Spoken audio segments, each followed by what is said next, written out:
Negosiasi damai antara Israel Hamas tengah berjalan. Meski demikian, masih ada sejumlah ganjalan untuk segera mencapai kesepakatan. Salah satunya yang terbaru, Israel dilaporkan menolak membebaskan 6 tahanan senior Palestina. Padahal, bebasan ke-6 tahanan ini masuk dalam daftar tuntutan Hamas yang diajukan kepada Israel. Lantas, apa alasan Israel menolak membebaskan tahanan tersebut dan bagaimana proses negosiasi damai antara Israel Hamas selanjutnya?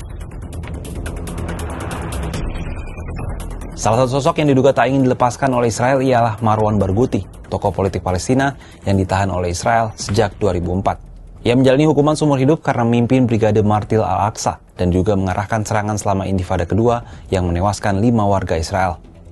Padahal Hamas sejak lama mendesak agar Barghouti dimasukkan dalam pertukaran tahanan sebagai imbalan atas pembebasan sandera yang ditawan sejak 7 Oktober 2023.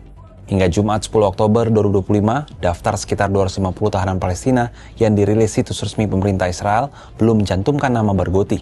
Belum diketahui apakah daftar tersebut bersifat final. Warga Palestina menjuluki Barghouti sebagai Nelson Mandela dari Palestina karena kiprahnya dalam perjuangan kemerdekaan serta reputasinya sebagai figur pemersatu di tengah polarisasi politik. Barghouti juga dikenal mendukung solusi dua negara meski mendukung pula perlawanan bersenjata terhadap pendudukan. Kekhawatiran juga muncul setelah pengalaman pahit pada 2011 ketika Israel membebaskan Yahya Sinwar, pemimpin senior Hamas, dalam pertukaran tahanan. Beberapa tahun kemudian, Sinwar menjadi dalang serangan besar pada 2023 sebelum akhirnya tewas oleh pasukan Israel. Di tengah proses negosiasi antara Israel Hamas, puluhan ribu pengungsi di Gaza mulai kembali ke rumah mereka yang hancur setelah 2 tahun digempur Israel. Pada Sabtu 11 Oktober, para pengungsi berjalan kaki ke arah utara, melewati Khan Yunis, kota terbesar kedua di Gaza yang sudah hancur. Pengungsi asal Gaza, Nariman Al-Sharif, mengaku senang dengan adanya harapan gencatan senjata.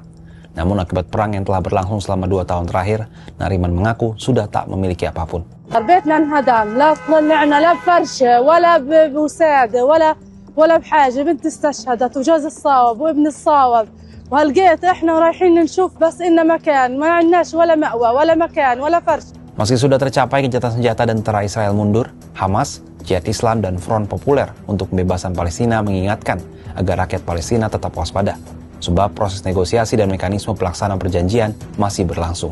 Lantas sudah sejauh mana sebenarnya proses negosiasi damai antara Israel Hamas? Apakah perdamaian akan benar-benar terwujud di Gaza?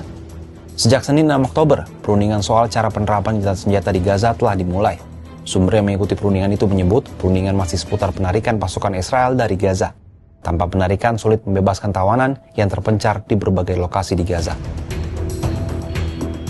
Sudah 2 tahun beberapa negara berusaha mencari titik temu bagi tuntutan Hamas Israel. Dalam berbagai kesempatan, Israel menolak gagasan kemerdekaan Palestina. Netanyahu menyebut tidak akan pernah ada negara Palestina. Padahal bagi Hamas dan aneka kelompok perjuangan kemerdekaan Palestina, hal itu menjadi inti perjuangan. Hamas juga berkeras, pembebasan tawanan dari Gaza hanya bisa dilakukan jika Israel menarik pasukan dan menghentikan perang di Gaza.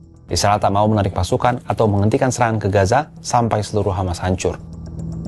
Selanjutnya pada Senin 13 Oktober, AS dan Mesir akan memimpin konferensi tingkat tinggi atau KTT Perdamaian Gaza di Sharm el-Sheikh, Mesir. Para pemimpin dari 20 lebih negara akan menghadiri pertemuan itu. Netanyahu belum memberikan kepastian kehadiran, sementara Hamas memastikan tidak terlibat dan menyerahkan pada mediator Qatar dan Mesir.